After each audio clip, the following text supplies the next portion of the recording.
세 가지가 있죠. 건강한 신앙, 성숙한 성도, 칭찬받는 교회. 원래는 건강한 신앙, 성숙한 성도, 영광스러운 교회인데 영광스러운 교회를 세상 사람들이 잘 이해하지 못하기 때문에 칭찬받는 교회 이렇게 표현했고, 영어로는 영광스러운 교회로 하고 있습니다. 그 두 번째가 이제 성숙한 성도인데, 성숙함과 미성숙함의 구별이 어디에 있을까? 제가 어린 시절에 듣던 바로는 집안의 어르신들은 성숙함과 미성숙함을 유교적인 측면에서 염치와 분수를 아는 사람이다, 그렇게 말했어요. 염치라는 것이 뭡니까? 염치, 부끄러움을 아는 거잖아요. 부끄러움. 체면을 차리고 부끄러워하는 거. 타당히 사람이라면 체면 치레를 할 줄 알아야 되고 또 부끄러워할 줄 알아야 된다. 이것이 염치입니다. 반면에 분수는 뭐예요? 사물을 구별하는 지혜입니다.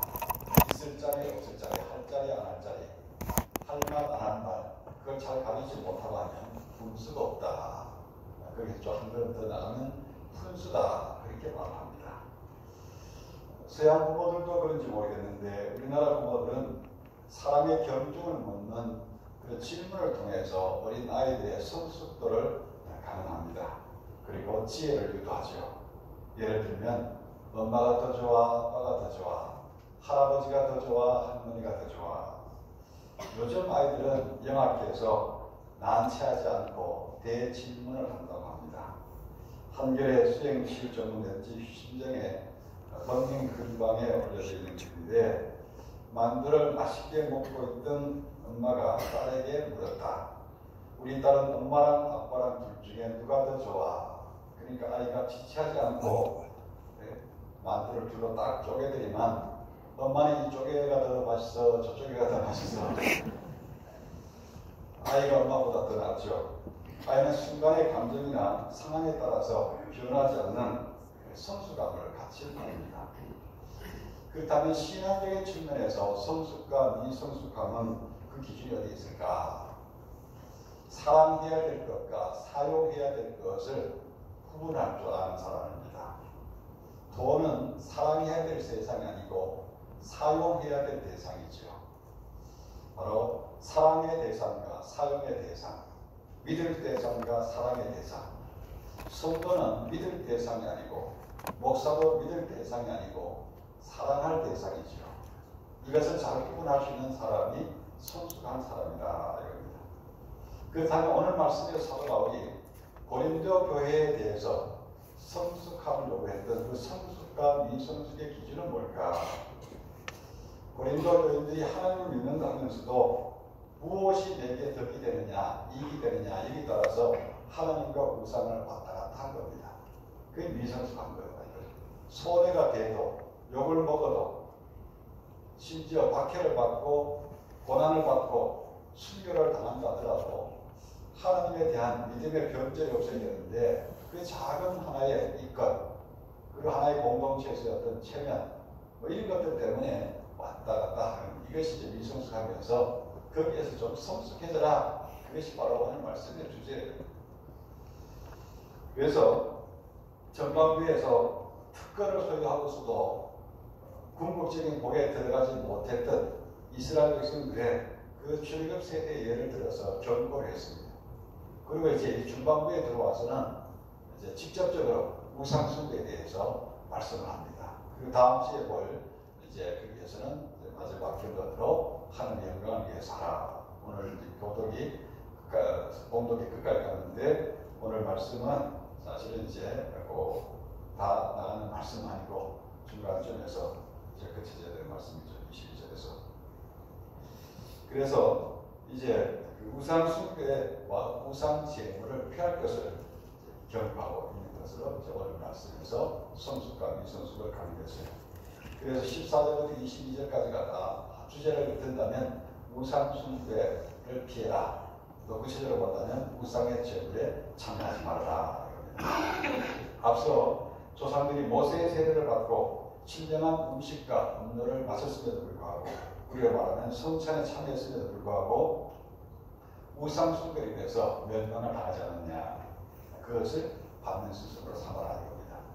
그런데 그와 같은 이 고린도 교회로 자연이 되고 있었던 겁니다. 그래서 사도 바울은 우상 숭배를 직접적으로 언급하면서 경계하는데 14절 보십시오. 그런즉 내 사랑하는 자들아 우상 숭배하는 일을 피하라. 여기에서 이제 그런즉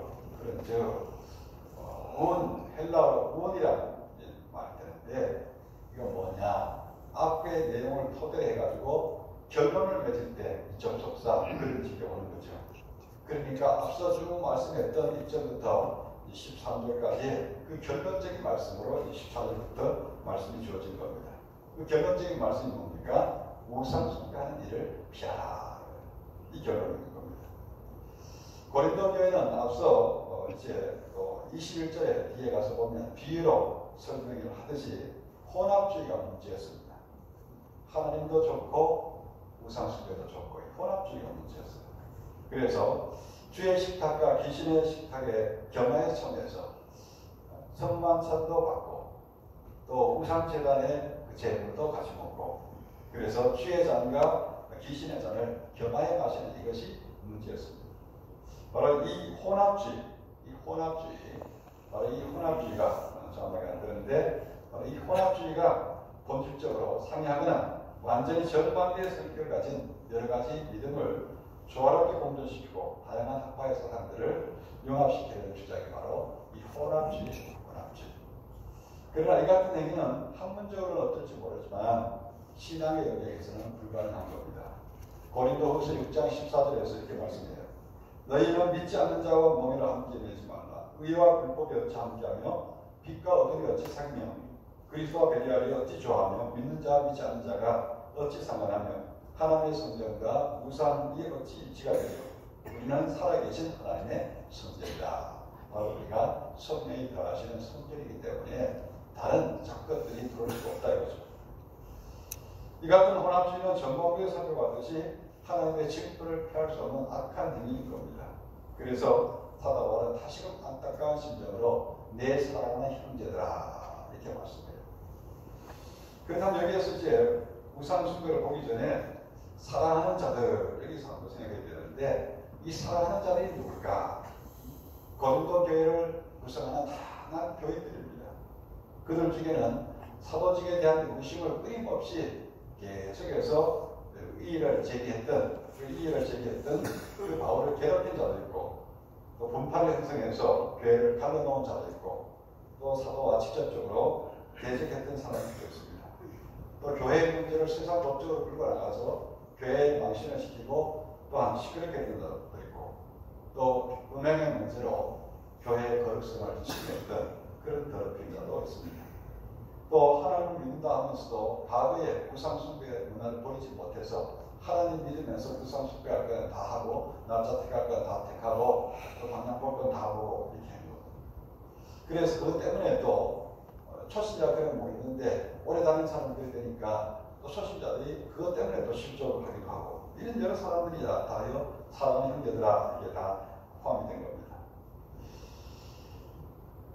그래서 그들에 대해서 다 사랑하는 자다 예칭했다는 것 이것은 사도 바울이 모두를 품겠다 그런 마음을 드러내준 동시에 또 성숙한 성도가 되기를 원하는 그 소망이 담겨있는 겁니다. 왜 그렇게 했을까? 모두가 영적 계산의 고통을 통해서 남 영적인 자녀이고 또 영적 출산을 계산의 고통 속에 출산시켜야 될 그런 태아이기 때문이죠. 자식이 아무리 말씀을 드려도 절대로 배척하지 않는 부모의 마음을 같은 겁니다. 목회를 해보면 끊임없이 언제나 한결같이 목회자의 격려자가 되고 위로자가 되고 위해주는 사람도 있고 어떤 사람은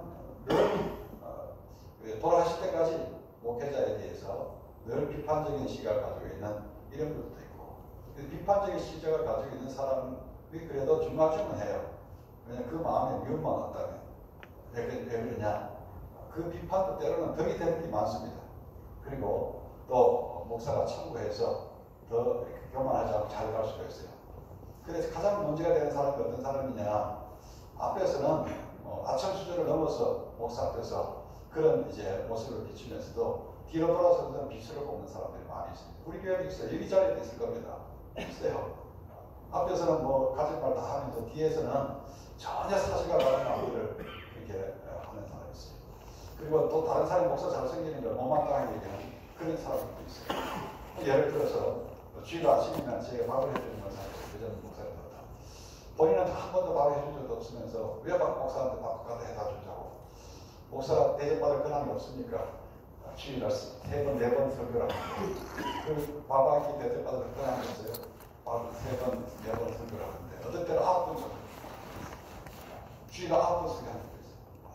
장례식 설교 2번씩 하고. 그러면 저녁에는 잠을 못 잘 때도 있어요. 사실 탈진이 돼가지고 말 안 할 뿐이지. 누구한테 얘기하겠습니까? 하나님 내게 주신 복인데 누구한테 얘기해요? 집사람 이해 못해요. 난 집사람한테도 그런 얘기 해본 적도 없어요. 그런데 무슨 얘기를 하냐면 앞뒤가 똑같은 것 같다 이겁니다. 싫으면 처음부터 싫다고요. 그런데 참해가지고 더 고쳐갈 수 있는데 앞에서 까미가 빼줄 것 하면서 뒤로 돌아서는 그런 말 하는 거. 내 다 듣고 있어요. 안 들릴 줄 알아요. 세상에 다 들립니다. 못 들은 척할 뿐이죠. 왜? 그 사람도 내가 바뀌어준 양이기 때문에 천국 가기 전까지 보다 순수시켜 하나님께 보내야 되는 겁니다. 순수시켜서. 거기 가족이죠. 가족은 뭐 말씀 부리는 자식이라고 호적에서 팔릴 수 없는 거잖아요. 현대 그리스 문학을 대표하는 시리자 소설가인 그리스인 조르바를 지은 니코스 카잔차스키가 들려준 얘기인데 어떤 젊은이가 에게에 떠있는 작은 어떤 섬에 홀로 사는 수도를 찾아갔어요. 높은 바위 위에서 또 작은 방에서 홀로 기도하면서 예선을 보내는 수도사에게 젊은이가 물었습니다. 요즘도 악마와 씨름하십니까? 그렇게 수도사가 하는 말이 나도 늙고 악마도 늙어가지고 요즘은 씨름할 처지가 못 되네. 대신에 나는 요즘 하나님과 씨름한다네. 그 젊은이가 어떻게 하나님 이기려고 하십니까? 하니까 아니고 내가 하나님께 지기를 바란다고. 내 자신을 비우고 하나님을 지어가는 이것이 진정한 수행이다. 그런 말씀이죠. 아버지의 하나님 마음으로 내 좁은 종지 같은 마음을 넓혀가면 다 품을 수가 있게 되어진 겁니다. 그것이 바로 성숙한 성도예요. 그래서 누가복음 16장에 나오는 사랑의 아버지 위에서 보듯이 아들을 향한 아버지 하나님의 마음은 아들의 행위에 있지 않습니다. 아버지의 마음에 있는 거죠.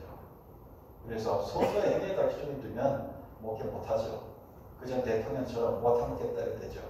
그러나 그 사람 행위에 두면 기분이 상해서 설교가 되었으니까 그 사람대로 사명대로 하는 것이고 나는 내가 받은 사명대로 주님께서 그만하라 하실 때까지 끝까지 가는 것이죠. 그러니까 그래도 이왕이면 말하면 좋겠어요. 아니면 앞에서 똑같이 말하면 좋겠어요. 우상 숭배하는 일을 피하라고 했는데 어떻게 하면 피할 수 있을까? 이어지는 경계의 방법을 주시는데 15절 말씀입니다. 같이 읽습니다. 나는 지혜 있는 자들에게 말함과 같이 하노니 너희는 내가 이르는 말을 스스로 판단하라. 아멘. 어디로 가야 될지, 어디로 가지 말아야 될지, 누구를 만나야 될지, 만나지 말아야 될지, 어떤 말을 해야 될지, 하지 말아야 될지 이것을 스스로 판단해야 되는 겁니다. 왜냐? 하나님의 은혜를 입고 보호받은 신자가 되었으면 예배하는 자가 되었으니까 예배자의 삶에 걸맞는 그런 성숙도가 있어야 된다. 그런 말씀. 이제 그 스스로 할 수 있는 능력을 배양받아야 돼요. 모든 걸 일일이 다 지시해 줄 수는 없는 거니까. 유치원에 이제 오면 또 초등학교도 마찬가지로 처음에 이제 어떻습니까? 엄마들이 데려옵니다. 학교 유치원에 데려오서 유치원 다 방을 구경시키죠. 화장실은 어디 있고 도도실은 어디 있고 다 하는데 매일 따라오지 않는 겁니다. 매일 따라오죠. 그전에 어떤 이제 가까이 살고 할머니나 저 주부도 사시는데 그분들은 매일 부모님들 오든지 할아버지 오든지 할머니가 오든지 아빠가 오든지 엄마가 와요.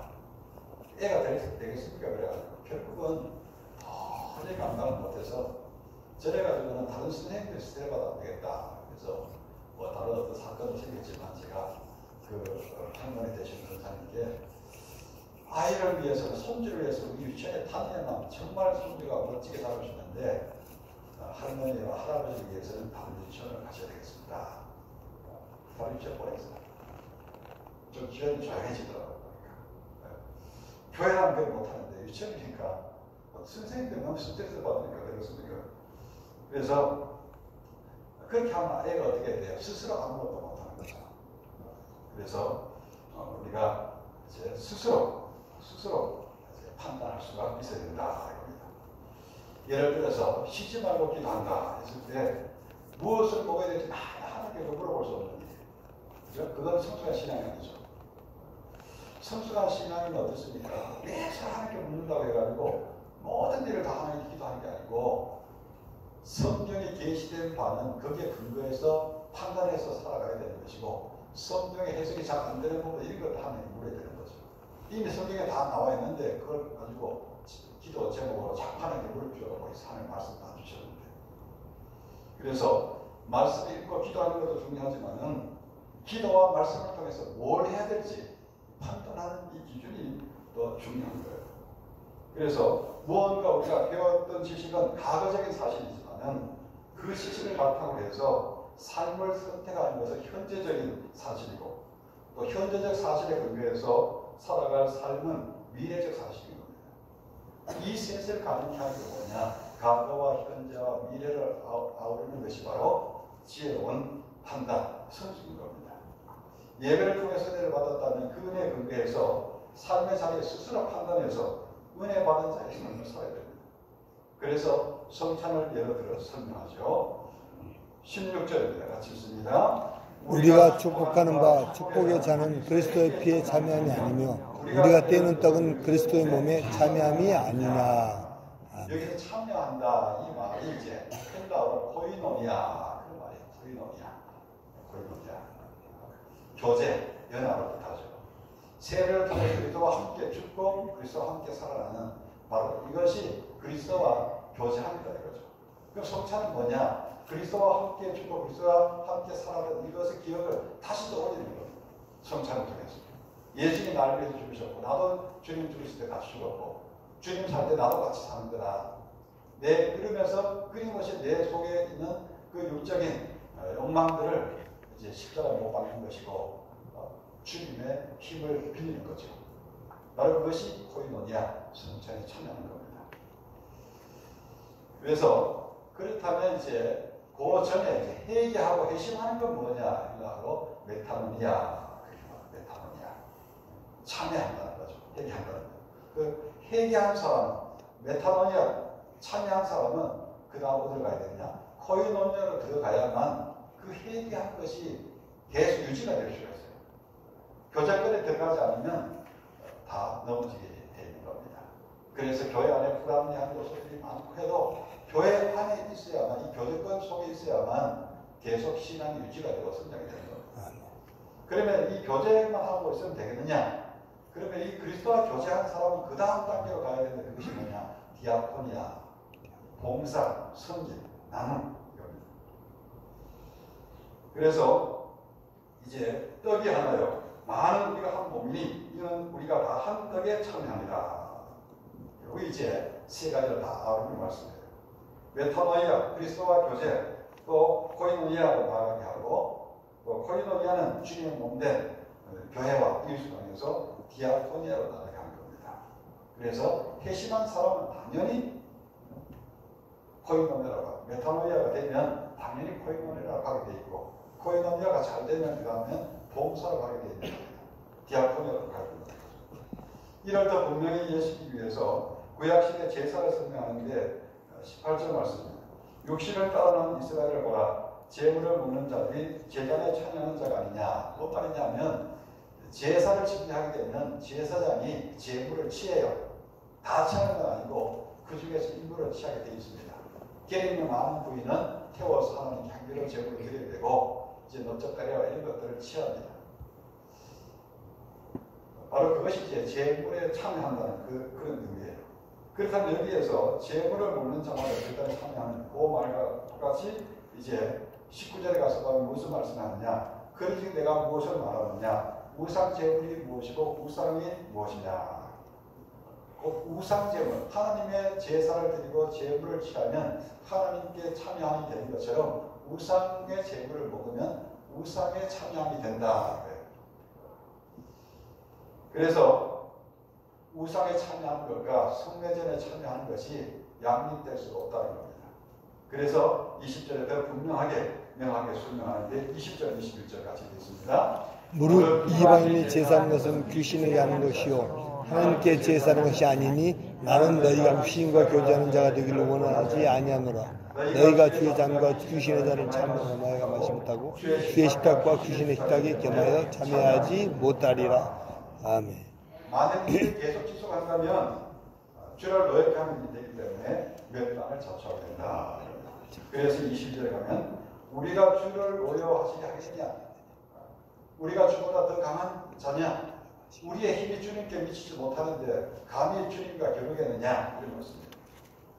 창조자 앞에서 연약한 인간인 것을 기억해라. 창조주가 가만히 있을 수 있지 하나님께 손을 드시다면 남을 사람이 없으니 두 가지를 다 동시하지 말라. 하나님께만 참여해라. 이런 것입니다. 우리는 여기에서 생각해야 될 것이 있는데 선교의 효율성을 위한 상황화의 문제를 번역이 이제 현장화라고 해야 되는데 상황화로 이렇게 번역이 되어버렸는데 번역 언어라는 게 누가 먼저 번역하냐에 따라서 이따 그냥 그렇게 쓰고 마는 건데 선교제의 문화를 고려해서 토착화시킬 수는 있지만은 모든 문화의 역사적인 의미가 있고 거기에 어떤 경우는 또 제의적인 의미가 가미되어 있기 때문에 신중하게 접근하는 지혜가 필요합니다. 만에 하더라도 그 문화 속에 우상 숭배의 문화가 혼합되어 있다면 그걸 피해야 되는 겁니다. 예를 들어서 하나님을 부름에 있어서 우리나라가 쓰는 고향 명사를 쓴다 해서 그만 뭐라 번역을 했어야 되겠습니까? 천지신명이라 번역해야 되겠죠. 근데 그렇게 하면 이제 이 미신적인 샤머니즘하는 그 신과 구분이 안 되는 거죠. 그래서 한글 맞춤법 통일안에 따르면 1963년인가요? 한글 맞춤법 통일안이 제정되면서 아래 한자가 없어졌죠. 아래 한자. 순정한 비읍도 없어지고 아래 한자도 없었어요. 그러니까 하느님이 이게 이제 국어학적으로 맞는 거예요. 그럼에도 불구하고 하나님으로 계속 고집하는 이유가 뭡니까? 하느님이 일반적인 신, 영어로 말하면 그냥 소문자 가시예요. 그런데 하나님은 뭡니까? 대문자 가시죠. 그래서 유일신 하나님과 다신의 하나님을 구별하기 위해서 우리 예수교에서는 맞춤법에는 틀리지만 하나님으로 표현을 하고 있는 겁니다.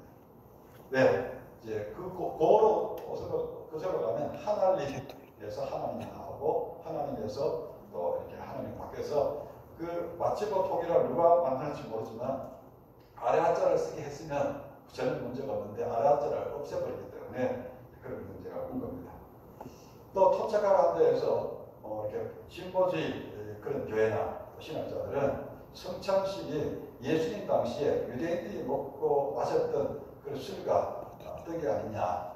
그렇다면 당연히 우리는 빵으로 할 것이 아니고 떡으로 해야 되고 또 막걸리 해야 되지 않느냐. 뭐 그런 주장을 하기도 해요. 그건 어떻습니까? 형식은 유대인일지 모르지만 예수님께서 우리를 위해서 보여주셨다는 그 피해 개념은 결코 막걸리가 다른 형식으로 없는 겁니다. 오늘날 신앙에서 이 우상숭배 요소들이 신앙 내적으로 있어요. 우리가 기억할 것은 오늘날 우리 개신교에서 다른 종교에 있는 그런 우상을 가져다가 생기는 그런 교회는 없다고 봅니다. 다 신앙 내적으로 이단적인 요소들을 가지고 있는 것이 있는데 크게 보면 신비주의, 그 다음 이성주의 이런 것들을 볼 수 있고 세 번째는 감성주의 이런 것들입니다. 다른 거 뭐 혼합주의나 포괄주의 같은 게 있지만 그건 우리하고 상관이 없죠. 우리는 그런 걸 추구하지 않으니까. 모든 종교에는 신비주의적인 요소가 있는데 신비한 요소가 없다면 종교에서 기능을 상실일 것과 다를 바가 없습니다. 신비 체험은 은총의 수단이지만 말씀을 도외시하고 주관적 체험만을 강조하게 되면 절대시하면 우상숭배를 따집니다. 왜냐? 신비주의자 그레고리의 버나드가 그런 얘기를 했어요. 버나드 크게 두 사람인데 그레고리 버나드는 기독교 안에 있는 사람이고 또 그냥 버나드 쇼는 무신론자 그렇죠? 바로 이 신비주의자 버나드가 나는 그러한 경험, 신비 경험을 하도록 허락받기는 했으나 그것을 표현하도록 허락받지는 못했다. 신비주의가 뭐냐? 정의되는 게 좀 쉽잖아요. 하지만 또 리치르한 신학자가 다음과 정의했는데 인간의 영혼은 교회와 세계로부터 경비를 통해서 하나님과 관계를 맺을 수 있다. 하나님과 사귀는 최고의 형태는 성경 매체 없이도 이어질 수 있다. 그에 대한 정당한 태도는 믿음보다 사랑이다. 이 세 가지로 이제 신비주의를 이제 정리한 겁니다. 그런데 신동통주의자, 물론 보수적인 교단에서 이 칼바르트까지도 신신학자라고 몰아세우지만, 그러나 그 자유주의의 흐름을 딱 차단한 사람이 칼바르트예요. 그 신비주의로서도 차단해낸 사람이 칼바르트입니다. 그래서 정통주의를 회개하게 만들었다. 그 자유주의를 끊어낸다 해서 신정통주의다 이렇게 얘기를 하는데, 바로 이 칼바르트가 하나님은 하나님이시다 이런 선언하에 오직 인간이 하나님 앞에 갈 수 있는 길은 예수 그리스도를 통해서 갈 수 있다. 그래서 신비주의를 차단했어요. 개혁교회 신학에서 신비주의가 도의신론으로 바뀌어오는 이유를 세 가지로 말하는데, 중보자이신 그리스도를 제쳐놓고 하나님과 합의를 시도한다면 거기에서 선을 넘어갈 확률이 너무나 많다는 거죠. 또 사탄이 그것을 이용하게 되는 거죠. 교회나 세상과 경쟁되어져서 헌금을 추구하는 것은 탈역사적이고 그런 사회적이 되기 때문에 그것 역시도 이단식 사회와 같은 겁니다. 또 공로에 의한 구원 형태를 필연적으로 자기 체험을 자꾸 강조하다 보니까 자기 공로가 되어지니까 결국 믿음으로 그렇게 되는 것이 배제되어진다는 거죠. 신비 체험을 절대하시는 이들은 교회 바깥에 기도한다고 자꾸 쫓아다녀요. 그래서 교회 안에서의 말씀, 교회 안에서의 신앙생활을 등하시고 시시하게 된 겁니다. 그러나 2000년 기독교 역사를 통해서 볼 때 교회보다 더 뜨거웠던 그런 단체들이 많아지면 다 사라졌어요. 교회 불합리화가 미지근한 것 같아도 교회는 하나님께서 2000년 동안 조사시킨 이유가 뭐냐? 교회를 통해서 계속 우리의 신앙을 유지해야 된다는 겁니다. 아, 네. 그리고 또 그런 신비 체험은 영적 교만에 빠져서 자기가 채울 줄 알아요. 그리고 사탄은 그 교만을 타고 역사해가지고 그 사람을 망가뜨립니다. 그래서 이단과 사이비들이 맹맹한 사람들 아니에요. 다 은사를 받았던 사람이고 훌쩍 끓던 사람인데, 그것이 겸손하게 유지가 됐어야 되는데, 교회 안에 있어야 되는데, 사람들이 따르고 뭔가 역사하니까 자기가 하나님같이 되는 겁니다. 사단이 그 교만을 이렇게 타고 앉은 거죠. 그래서 하나님 말씀에 앞서면 판단할 근거가 없기 때문에 사단의 도구로 전락하고 마는 겁니다. 그래서 예수님까지도 어떻습니까? 할 수 있지만은 하나님 말씀에 이렇게 했다. 올라가라. 물리치잖아요. 충분히 예수님 할 수 있어요. 예수님 말씀이시니까, 하나님이시니까 얼마든지 할 수 있지만도 왜요? 우리를 위해서. 우리도 그 어떤 체험 속에 들어갔을 때 말씀에 의해서 제어되지 않는다면 사단에 이용당할 수 있기 때문에 예수님께서 하신 겁니다. 그래서 우리 이제 교회, 우리 한국교회 보면 어떤 교회는 방언을 하지 못하면 구원을 받지 못했다. 방언을 학습을 시키는 그런 교회도 있어요. 또 모든 병은 또 귀신의 역사다. 감기까지가 귀신의 역사로 보는 그런 교회도 있어요. 또 우리 교단 안에도 그런 교회들이 좀 있었어요. 예를 들면 기도로 금가를 받고, 그래서 제가 기도하러 언젠가 여기 우리 반을 기도를 갔는데, 그 교회 그 기도는 사람이 안 찾은 기도를 전에 갔는데 그날따라 사람들이 많아서 뭘 하나 봤더니만 이제 매뉴하라고 감리교 쪽에서 아주 강력한 그런 은사주의자들의 그 집회였어요. 그래서 또 이것도 많은 뜻이니까 내가 봐야 되겠다. 그래서 허락을 받고, 등록은 뭐 중간이니까 안 되는 것이고, 내가 허락을 받고 내가 아침에 참여해보겠다. 그러니까 거기서 여러 가지 많이 했는데 그 중에 하나가 뭐냐면, 이제 그 화장실 냅킨을 다 나눠주고 금가루가 떨어지니까 이걸 받으라고 해가지고, 그래가지고 이제 그런 것들 하는 걸 받고, 또 어떤 분은 이제 요즘은 뭐 다 이렇게 임플란트를 하니까 그게 잘 없는데, 그 전에 이제 임플란트 나오기 전에 돈이 없는 사람들은 금으로 덮어 씌우지를 못하고 뭘 아말감으로 했잖아요. 그 아말감이 이제 금색깔로 바뀌는 그런 역사가 또 일어난다. 그래가지고 그래 하는 분도 있어요. 그래서 또 어떤 사람이 임파테이션 한다 해가지고 넘어뜨리는 거. 사실 뭐 성령 안에서 넘어지는 건 가장 쉬운 초보닥인데, 이런 것들도 하는데, 문제는 성령에서 역사에서 넘어져야 되고 본인 해결하게 넘어져야 되는데 그냥 손으로 떨어뜨려서 무너지는 이렇게 보는 또 봤어요. 그래서 이게 아무리 봐도 성경적이지 않지만은 거기에 빠져들는 것은 그런 경험이 절대 시작이 되는 겁니다. 절대 거기서 문제다. 그래서 신비주의가 나쁜 건 아닌데 그것이 성경에 제어하지 않으면 그 안에서도 이단치가 되는 그 기독교도 안에서도 이단이 되고 하는 겁니다. 그래서 신비주의가 정반대로 이성주의가 있는데 신비적인 요소는 아예 배제하고 이성만을 고집하는 겁니다. 성경도 다 이성적으로 판단해야 되고 이해되어져야만 믿는 거예요. 이것도 이제 문제죠. 왜냐? 그 사람들은 모든 것이 이제 자유롭다 그러죠. 이성주의는 좀 자유로운데 자유롭다고 보니까 이제 성경적인 규범이 매이지를 않는 거예요. 그래서 이제 어떻게 되느냐? 삶이 엉망이에요. 삶이. 본인들은 자유라 하지만 우리가 볼 때는 신학교 다닐 때도 보면 자유주의 신학하는 그런 동아리들은 자기들로는 아무것도 안 매이는 그런 자유롭다 하는데 삶은 엉망이에요. 왜? 기본적인 규범이 안 매이니까. 거기까지 가겠습니다. 그런데 또 설교를 듣거나 말씀을 읽을 때도 이성적으로 판단하기 시작하면 이성이 또 우상이 되어가지고 신비적인 요소도 사라지고 거기에 뭐만 남느냐? 글자만 남아요. 글자만. 대표적으로 철학자 중에는 임마누엘 칸트 같은 경우는 책 제목 자체가 이성의 한계에 대해서의 종교라고 지었어요. 종교가 이성의 한계에 있으면 그건 철학이 되지 종교는 될 수 없는 거예요. 종교는 초월적인 하나님의 역사가 있기 때문에 항상 거기에는 신비감도 있고 초월성이 있는 겁니다. 과학으로 이성으로 이해될 수 없는 초과학적이고 초이성적인 요소가 반드시 있는 거죠. 설명을 못한 그런 하나님의 역사도 임재가 있는 겁니다. 그래서 이런 이성주의자들도 또 교회 안에 있는 하나의 또 이단적인 요소가 됩니다. 그 다음 세 번째 이제 감성주의인데 나의 감정이 신앙인 것처럼 착각하는 그런 경우입니다. 이것은 보수적인 교단에도 많이 있는데 예를 들어서 예배 시간에 은혜 받았습니다. 은혜 받은 것이 말씀에 부딪힘이냐 아니면 내 감정에 어떤 카타르시스가 된 거냐 그걸 잘 구분해야 되겠죠. 그래서 무디 목사님 같은 경우에 축도를 하고 내려가니까 교인들이 와서 은혜 받았습니다. 그러니까 뭐라고 대답했느냐 제가 축도하고 내려갈 때 사탄도 똑같이 말했습니다. 은혜 받은 게 뭐냐? 은혜 받았다는 건 자기가 말씀에 부딪혀가지고 꼬꾸라져야 되는 것이고 변화가 와야 되는데 변화는 안 되고 은혜 받았다는 거예요. 그거는 감성주의인 거예요. 예를 들면 영어로 예배를 워십 서비스 하잖아요. 그 서비스가 뭡니까? 섬기는 거예요. 하나님께 예배했듯이 직장에 가서 섬기는 겁니다. 하나님께 예배했듯이 직장에 가서 섬기는 거예요. 상사를 섬기고 동료를 섬기고 업무를 섬기고 이거죠.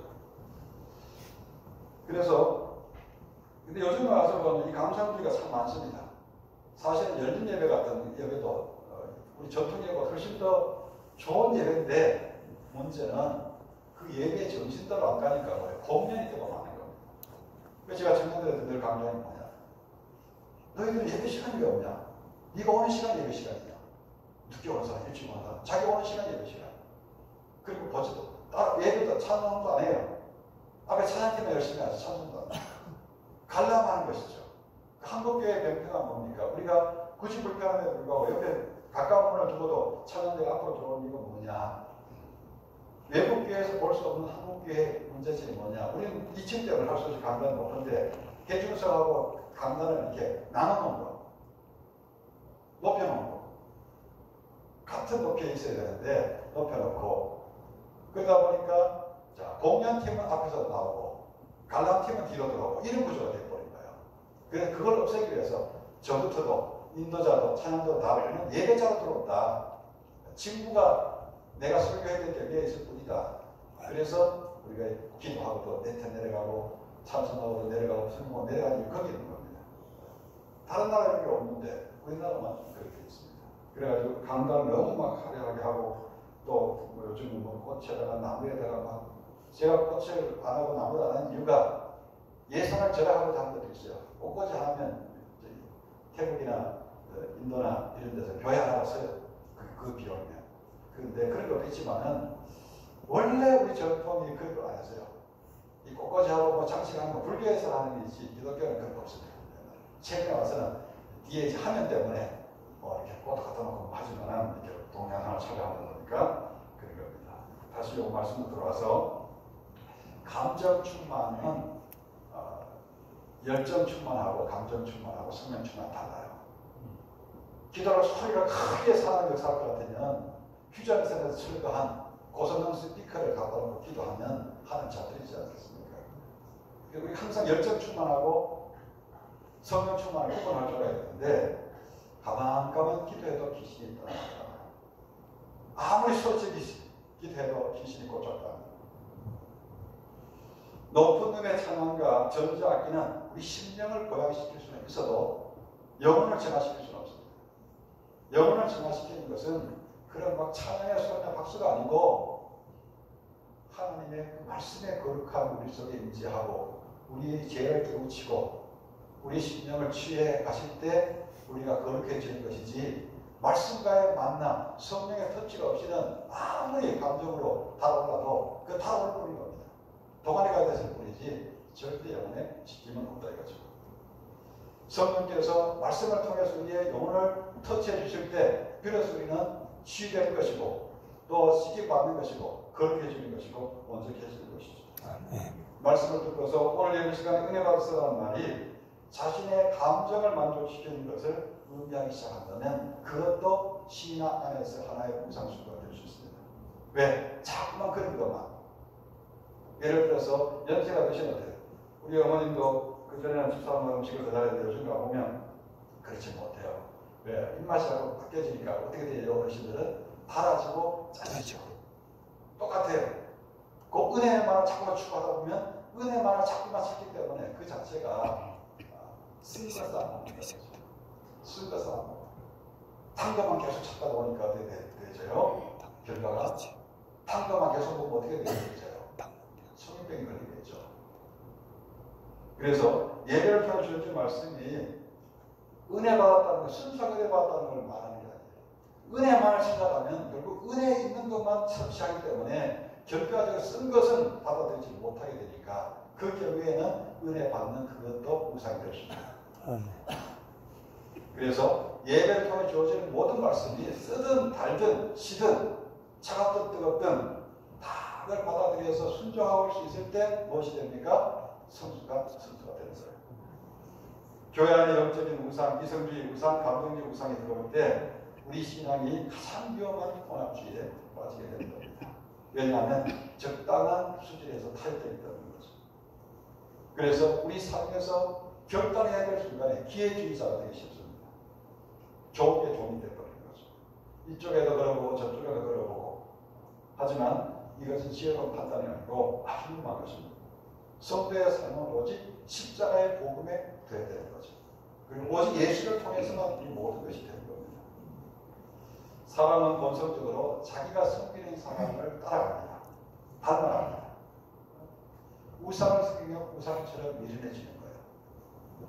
이스라엘 백성들이 하나님 대신 금송아지를 섬겨 만들어 놓고 우상을 섬겼을 때 하나님 뭐라고 판단하셨어요? 목이 뻣뻣한, 목이 곧은 백성아. 목이 뻣뻣한 건 뭡니까?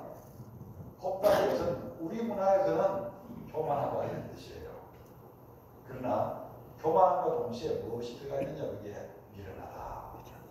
우상을 섬기니까 미련해져 버린 거예요. 그래서 이단에 있는 사람도 대학교에서도 이단에서 나오지 못해요. 왜 그렇습니까? 미련해져가지고. 그럼 하나님을 섬기면 어떻습니까? 지혜로 하시죠. 다윗이 하나님을 섬기는 게 어때요? 다윗은 사회적인 걸 전혀 못 받아요. 읽지 않으시기 있잖아요. 그런데 그렇게 시를 잘 읽고 작곡을 하고 지혜로워지는 거예요. 대신들을 거릴 수 있는 왕이 되는 겁니다. 다윗은 공부할 기회가 전혀 없었던 겁니다. 또 아브라함과 이삭과 다 마찬가지죠. 또 다니엘은 어떻습니까? 하나님을 섬기니까 지혜로워지잖아요. 지혜로워져요. 요셉도 하나님을 섬기니까 요셉이 이방 나라에 가가지고 17살쯤 갔으니까 그게 말 배우기가 쉽지 않잖아요. 그런데 하나님이 지혜를 주신다. 고린도 교인들은 희심전에 예수가를 보지 못했고 번화한 도시가 주는 이성적 교만을 보이지 못했고 자신들이 경험했던 영적 체험을 하나님 말씀에 두는 꿀을 보고 있습니다. 항상 우리가 이렇게 제가 말씀드렸던 겁니다. 이런 시도들이 다 결국은 우상숭배가 되는 겁니다. 그래서 우상숭배를 피하라. 그렇다면 우리 삶은 어떨까? 우리 교회는 어떨까? 우상숭배에 빠지지 않으려면 성수강 성도의